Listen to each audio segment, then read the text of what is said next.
اگر وہ اسموکنگ کرتا ہے تو وہ کہے گا اسموکنگ کر لو کیونکہ مجھے بھی فرق پڑتا ہے یا میں نے بڑوں کو دیکھا ہے کرتے ہوئے. اگر ایک لڑکی ہے اور وہ لڑکی سے ڈسکس کر رہی ہے اپنی فرینڈ سے کہ مجھے جو ہے نا وہ میرے پیرنٹس لڑتے ہیں تو, اور وہ سنگل پیرنٹ ہے, تو وہ کہے گی کہ ہو سکتا ہے وہ کہے کہ یہ مرد ہوتے ہی ایسے ہیں, میرے فادر بھی میری ماں کو مارتے تھے اور اب تھینک گاڈ ان کی ڈیورس ہوگی. اب آپ نے دونوں کیسز میں دیکھنا ہے کہ جو اس کو سجیشن ملا ہے آگے سے, وہ سجیشن اس پہ اپلائی کرتا ہے یا نہیں کرتا ہے, لیکن اس نے وہ کنسیو کر لیا آئیڈیا, اس کو وہ سجیشن ملا ہے. اب وہ سجیشن اس پہ کیسا اثر کرے گا, اور وہ ڈسکشن کر رہی ہے اپنی فرینڈ سے. آن اے کانٹریری اگر آپ دیکھیں کہ اگر بچوں کے ساتھ آپ کا ریلیشن شپ ایسا ہے کہ وہ آپ کے ساتھ اپنے آئیڈیاز ڈسکس کریں, اور پرابلم سے پہلے آئیڈیاز آتے ہیں نا, آئیڈیاز ڈسکس کریں تو آئیڈیاز کا رسپانس آپ کیسا دیں گے. جیسے اکثر میرے جو بیٹے ہیں وہ زیادہ آئیڈیاز عائشہ کے ساتھ ڈسکس کرتے ہیں. اچھا, وہ اسپیشلی جو ہے نا جب مارننگ میں برش کر رہے ہوں یا اسکول کی پریپریشن جب چل رہی ہوتی ہے تو کموڈ پہ بیٹھے ہیں اور ساتھ ساتھ ماما ایسا کر لیتے ہیں, ماما ایسے کر لیتے ہیں, ہم جو ہیں آپ کے پاس پیسے, اب اسے آج کل ایکس باکس کا بہت شوق ہوا ہے تو وہ آج کل پلاننگ کر رہا ہے کہ پہلے, کیونکہ وہ دیکھتا ہے کہ بابا کوئی بھی چیز اسے بتاتے ہیں کہ آن کر کے جو ہے نا کوئی چیز آتی ہے, ہم پہلے کوئی چیز پیسے کماتے ہیں پھر ارن کرتے ہیں. تو بزنس آئیڈیاز کے بعد وہ کہتے ہیں ماما اب مجھے ایکس باکس لینا ہے تو اس کی پرائس یہ ہے اور کچھ پیسے میں ڈالوں گا, یعنی میرے پاس جو سیونگ ہے وہ میں نے کی ہوئی ہے, کچھ آپ مجھے دے دینا, تو ہم کلیکٹ کر کے بابا کو دے دیں گے تو وہ جو ہے نا چیز لے آئیں گے. تو اس طریقے سے جو ہے نا بچے کو ایک آئیڈیا اور ایک جو ہے نا ایک پیٹرن ملتا ہے, بچے جو ہے نا کس طریقے سے ایک سٹیپ بائی اسٹیپ جو ہے نا آگے چل کے ایک پوائنٹ پہ ملتے ہیں. میرا سوال یہ کہ اگر بچوں کے ساتھ ٹراما ہو گیا, کوئی انسیڈنٹ ہو گیا, اب اس سچویشن میں بچوں کو کس طرح سے ہینڈل کرنا ہے, بچوں کو کس طرح ٹریٹ کرنا ہے, کس طرح سے دیکھیے سب سے پہلے تو نا ایکسیپٹنس پیرنٹس کی آنی چاہیے کہ انہیں پتا ہو کہ ایک چیز یہ ہو گیا ہے, اب اس کو ایڈمٹ کر کے اس بچے کے دماغ میں ڈالنا ہے کہ یہ چیز آپ کے ساتھ بیٹا ہو گئی ہے اور اس سے آپ نے کوپ کیسے کرنا ہے, اور اس کے ساتھ اس کی اچھائی اور برائی کے پارٹس دونوں کو ڈسکس کرنا ہوتا ہے.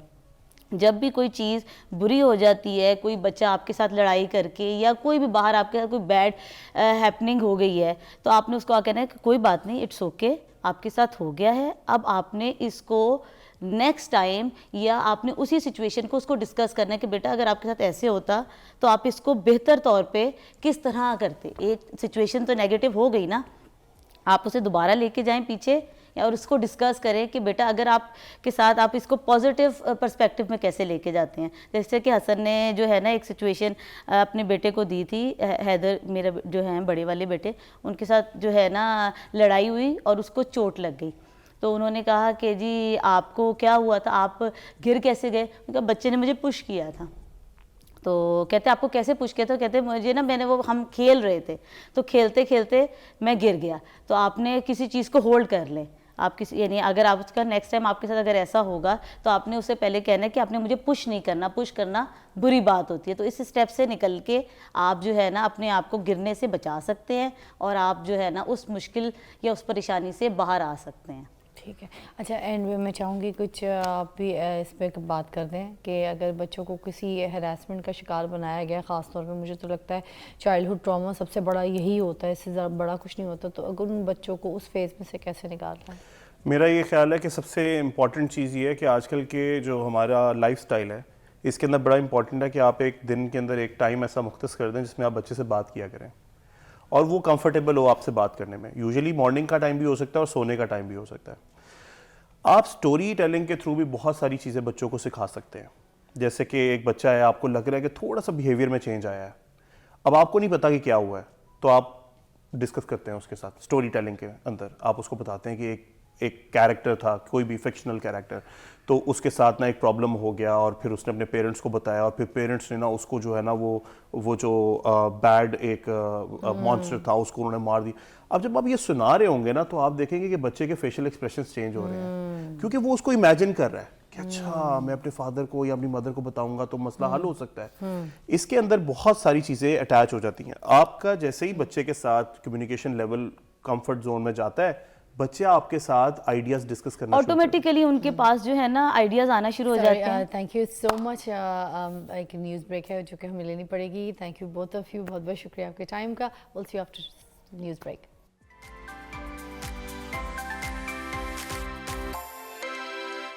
Welcome back, you watching morning with فضا. ہمارے پاس سحر چاولہ موجود ہیں اور ہم نے ان کو مدھو اس لیے کیا ہے تاکہ یہ آپ کو بتا سکیں یہ جو پی سی اوز کے پرابلمز ہیں یہ کیوں ہو جاتے ہیں. چھوٹی چھوٹی بچیوں کو ایشوز ہو رہے ہیں, پی سی اوز کے موٹاپے کا شکار ہو رہی ہیں, اور یہ اوبیسٹی فضول میں پھر ان کے اور بھی باڈی میں ایسے سمٹمز ہو جاتے ہیں. کچھ لوگ کہتے ہیں انسولن بھی بڑھ جاتی ہے, اور یہ جیسے ہیئر فال ہے, چہرے پہ بال آ جانا, ایسے بہت سارے ایشوز کا شکار ہوتے ہیں. تو بھی ڈائٹیشین ہے ان کے پاس, تو پیشنٹس آتے ہیں. She is one of the famous person. اگر ہم اپنے میڈیا کی بات کریں تو ان سے اچھی ڈائٹیشین ابھی ہمارے پاس کوئی نہیں ہے. تو اس لیے ہم نے خاص اس کے لیے مدعو کیا کہ آپ بتائیں گی آج ہمیں کہ یہ پی سی اوز کی پرابلمز لڑکیوں کو, چھوٹی چھوٹی بچیوں کو کیوں ہو رہی ہے. السلام علیکم. وعلیکم السلام. Thank you so much for having me here. Thank you for coming. تو اوور ٹو یو, اب آپ بتائیے. جی, پی سی اوز کا مطلب میں بتا دیتی ہوں. پی پولی یعنی بہت ساری, سسٹک یعنی رسولیاں, اوورین یعنی اووری میں جو عورت کا ریپروڈکٹیو آرگن ہے, اور سب سے امپورٹنٹ لفظ سنڈروم. سنڈروم کسی ایک بیماری کو نہیں کہتے. سنڈروم کہتے ہیں کلیکشن آف بیماریوں یا کلیکشن آف سمٹمس کو, جس کی وجہ سے بظاہر جو ایک میڈیکل کنڈیشن سامنے آتی ہے اس کو سنڈروم کہا جاتا ہے. Syndrome is never a single disease. اسی طرح پی سی اوز میں بھی آپ کے پاس ملٹیپل چیزیں ہوتی ہیں جس کی وجہ سے یہ صورت آتی ہے. ہمارے پاس جو اس کی ٹپیکل پریزنٹیشن ہے, جو ٹپیکل ڈائگنوزز ہے, وہ جب آتا ہے الٹرا ساؤنڈ کے بعد آتا ہے. لیکن میرا آج اسپیشلی یہاں آنے کا مقصد یہ اویئرنیس کریٹ کرنا ہے کہ الٹرا ساؤنڈ پر ڈائگنوسس سے پہلے, اس سے بھی ارلی اسٹیج میں آپ اس کو کیسے ڈائگنوز کر سکتے ہیں اور کیسے روک سکتے ہیں. دیکھیے جی, رسولی بننا شروع ہوگی, ظاہر ہے وہ سرٹن ملی میٹر سائز تک پہنچے گی تو ڈائگنوز ہوگی نا, لیکن اس سے پہلے پرابلم پہلے تو شروع ہوا ہوگا, کچھ مہینوں پہلے شروع ہوا ہوگا, سال پہلے شروع ہوگا, تو آپ اس کو کیسے ڈائگنوز کریں مگر گے. اس کا پتہ کیسے چلتا ہے, کوئی علامات کو ایسے سائنز لڑکیوں کو, کیونکہ یہی تو لیٹ ہو جاتا ہے, پتہ کچھ چلتا نہیں. بالکل وہی بتانے لگی ہوں. ایک بات میں یہ بتا دوں کہ موٹاپا پی سی اوز کی وجہ سے بھی ہوتا ہے, اور موٹاپے کی وجہ سے بھی پی سی اوز ہو سکتا ہے. یہ بڑی گہری بات میں نے کی ہے. اٹس اے پورا سرکل. پی سی اوز آپ کے پاس ہوتا ہے جب میل ہارمون لڑکی میں, عورت میں فیمیل ہارمون سے اوپر چلا جائے. ہر عورت کے اندر, جیسے ہر مرد کے اندر فیمیل ہارمون بھی ہوتا ہے لیکن وہ کم ہوتا ہے, عورت کے اندر بھی میل ہارمون ٹیسٹوسٹرون ہوتا ہے, وہ کم ہوتا ہے. جب ٹیسٹوسٹرون کا دوسرا نام اینڈروجن ہے, وہ اوپر جائے گا تو شروع میں لڑکی میں اینڈروجن والے سمٹمز آئیں گے. اب کیا آئیں گے, یہ جو میں آپ کو بتانے لگی ہوں, یہ پی سی اوز کی ارلی علامات ہیں. اسکن رف ہوگی, ایکنی شروع ہو جائے گی. جب آپ کے پاس, آپ کو پتہ ہے کبھی کسی نے سوچا ہے کہ ایکنی کے ٹریٹمنٹ میں زنک سپلیمنٹ کیوں دیا جاتا ہے؟ اس لیے دیا جاتا ہے کیونکہ زنک ٹیسٹوسٹیرون کا سب سے اسٹرانگسٹ انہیبیٹر ہے. تو ایکچولی وہ ٹیسٹوسٹیرون زیادہ ہونے کی وجہ سے ایکنی ہو رہی ہوتی ہے, تو ڈرماٹولوجسٹ اور نیوٹریشنسٹ اور ڈاکٹرز آپ کو کہتے ہیں کہ آپ زنک گلوکونیٹ یا زنک بسگلائسینیٹ کھائیں. تو ٹیسٹوسٹیرون زیادہ ہوگا کیونکہ مرد کی اسکن کو رف ٹیسٹوسٹیرون بناتا ہے نا, رف ہوگا, ایکنی ہوگی. دوسری چیز جو آپ کو ہوگی, آپ کے چہرے پہ بال, فیشیل ہیئر آنا شروع ہوں گے. میرے پاس پچھلے دنوں ایک کلائنٹ آئی تھی, ان کو سینے پہ بھی بال آ رہے تھے, وہ بھی آنا شروع ہو سکتے ہیں. اچھا, تیسری چیز جو آپ کے پاس ہوگی, آواز بھی آپ کی تھوڑی سی خراب ہو سکتی ہے. اور جب عورت میں ٹیسٹوسٹرون اوپر جاتا ہے, یاد رکھیے کہ ہمیشہ ساتھ انسولن بھی اوپر جاتا ہے. ٹیسٹوسٹرون اور انسولن عورت میں ڈائریکٹلی پروپورشنل ہو کے اوپر جاتا ہے, اور جب وہ اوپر جاتا ہے تو ایبڈومینل فیٹ ہونا شروع ہوتا ہے. ٹیسٹوسٹرون جب آپ کا اوپر جائے گا, آپ کو موڈ ڈسٹربنسز بھی ہوں گی, آپ کو سلیپ ڈسٹربنسز بھی ہوں گی. اور ہمیں پتہ ہے کہ ایلوپیشیا کی ایک بہت بڑی ریزن بال گرنے کی یہاں پر ٹیسٹوسٹرون اسکیلپ میں زیادہ ہونا ہوتا ہے. تو پی سی اوز والی لڑکیوں کے بال بھی اسی وجہ سے گرتے ہیں کیونکہ ان میں ٹیسٹوسٹرون زیادہ ہو رہا ہوتا ہے. یہ one of the few early symptoms ہیں جس سے آپ کو پتہ لگ سکتا ہے آپ پی سی اوز کی طرف جا رہی ہیں. اچھا, آپ کو فٹیگ بھی ہوگی. کیوں ہوگی؟ اور بالکل ڈائبٹکس والی فٹیگ ہوگی, اور بار بار بھوک لگے گی کہ دل بیٹھ رہا ہے اور بس. اب جیسے فار ایگزامپل مجھے اور آپ کو بھوک لگے گی, لیکن ہم اس طرح نہیں کریں گے کہ ہائے ابھی مل جائے ورنہ مجھے کچھ ہو گیا. یہ جو ہائے مجھے مل جائے کچھ ہو گیا والی فیلنگ ہوتی ہے نا, یہ اسی انسان کو ہوتی ہے جو انسولن ریزسٹنٹ ہو, پری ڈائبٹک ہو, پی سی اوز والے ہوں. کیونکہ ڈائبٹیز میں بھی انسولن ریزسٹنس ہوتی ہے, پی سی اوز میں ہوتی ہے, تو یہ دونوں کا سمٹم ایک جیسا ہوتا ہے. These are the few early symptoms کہ اگر بیٹیوں کو میں بتا رہی ہوں, چھوٹی بہنوں کو یا اپنی اچھی خواتین کو, کہ آپ کو اگر ہو رہے ہیں, آپ پی سی اوز کی طرف جا رہی ہیں, بیٹا الٹرا ساؤنڈ میں رسولی آنے کا انتظار نہ کریں, یہیں سے اپنے آپ کو پکڑ لیں. کیا بات ہے جی. ایک بریک لیں گے, نیوز بریک ہے, اس کے بعد آواز جوائن کریں گے. سحر چاولہ ہمارے ساتھ موجود ہے, ڈائٹیشین, جو کہ بتا رہی ہیں کہ پی سی اوز کی کیا ٹریٹمنٹ ہے. Take a break.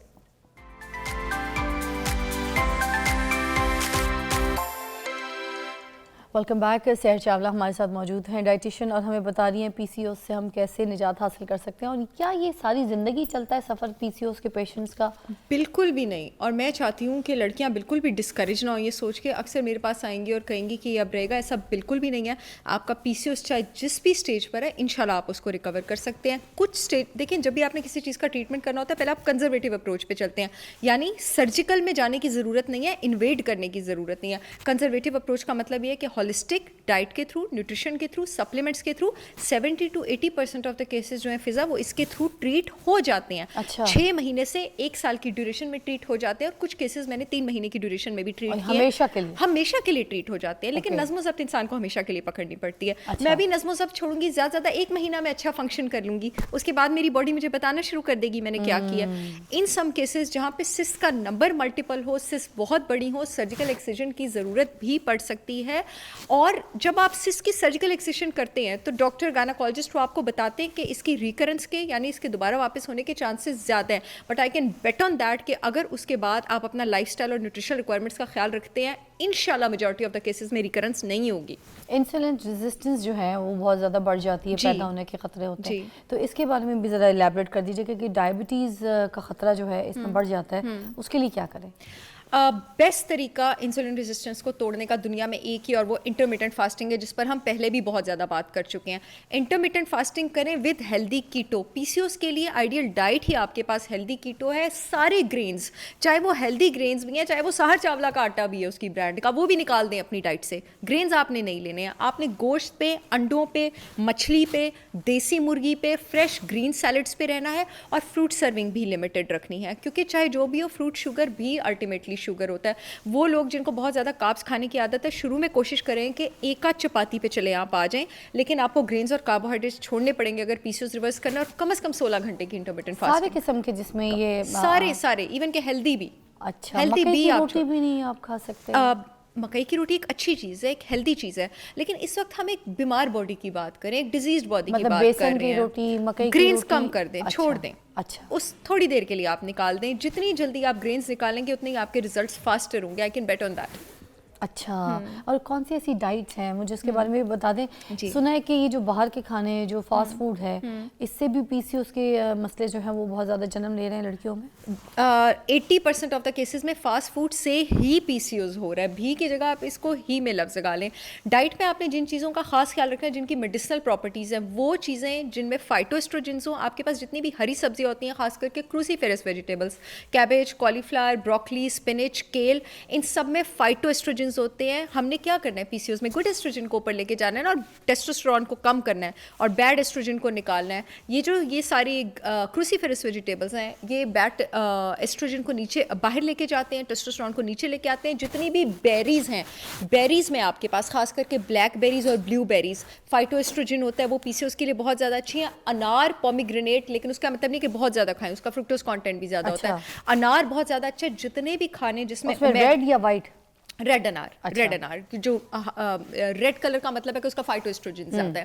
اچھا, جتنے بھی کھانے ہیں جس میں اومیگا 3 فیٹی ایسڈز بہت زیادہ ہیں. اومیگا 3 جسم میں انفلیمیشن بھی نیچے لے کے جاتے ہیں. انسولین ریزسٹنس کا بھی بہت بہترین بھی لے سکتے ہیں الگ سے کیا؟ سوری, اومیگا 3 کی کیپسولز بھی. اومیگا 3 کے کیپسولز کبھی بھی نہ خریدا کریں. آئی ایم گلیڈ آپ نے ایک کوسچن پوچھے. اومیگا 3 از اے پولی انسیچوریٹڈ فیٹی ایسڈ. اس کی شیلف لائف اتنی نہیں ہوتی ہے, وہ بہت جلدی شیلف میں ڈسٹرائے ہوتا ہے. انڈے کی زردیاں کھائیں, دیسی گھی کھائیں, فیٹی فش کھائیں, آرگن میٹ کھائیں, آپ کی باڈی میں اومیگا 3 فیٹی ایسڈز جو ہیں وہ جائیں گے. یہ آپ کی باڈی کی اومیگا 3 فیٹی ایسڈ کو اوپر رکھتے ہیں. وائٹامن ڈی کا خیال رکھیں, باڈی میں انفلیمیشن نیچے جائے گی. وائٹامن ڈی کی آپ سپلیمنٹیشن لے سکتے ہیں, انجیکشن بھی لگوا سکتے ہیں. اچھا, وائٹامن ڈی کے ساتھ سی ہم نے ساتھ لینا ہے, کیلشیم انٹیک. اچھا, وائٹامن سی کے سپلیمنٹ کے بھی میں اگینسٹ ہوں. وائٹامن سی ایکچولی آپ کے پاس مجموعہ ہوتا ہے 5 کمپوننٹس کا, ٹھیک ہے. ہمارے پاس جتنے بھی, چاہے آپ مہنگا ترین 10,000 کی وائٹامن سی کی بوٹل لیں, اس میں آپ کو صرف اسکاربک ایسڈ لکھا ہوا نظر آئے گا. Ascorbic acid is just one of the component of vitamin C. Vitamin C is a complex جس کے 5 کمپوننٹ ہوتے ہیں. اس میں کاپر بھی ہوتا ہے, اس میں فیکٹر جے بھی ہوتا ہے, اس میں پی فیکٹر بھی ہوتا ہے, اس میں باول فلیونائڈ فیکٹر بھی ہوتا ہے. The best way to get vitamin C is amla. Amla is the richest source of vitamin C on this planet. سب سے rich vitamin C آپ وہاں سے لیجیے, آپ سٹرس فروٹ سے لیجیے, آپ لیمن سے لیجیے. ادر دین دیٹ جو ہے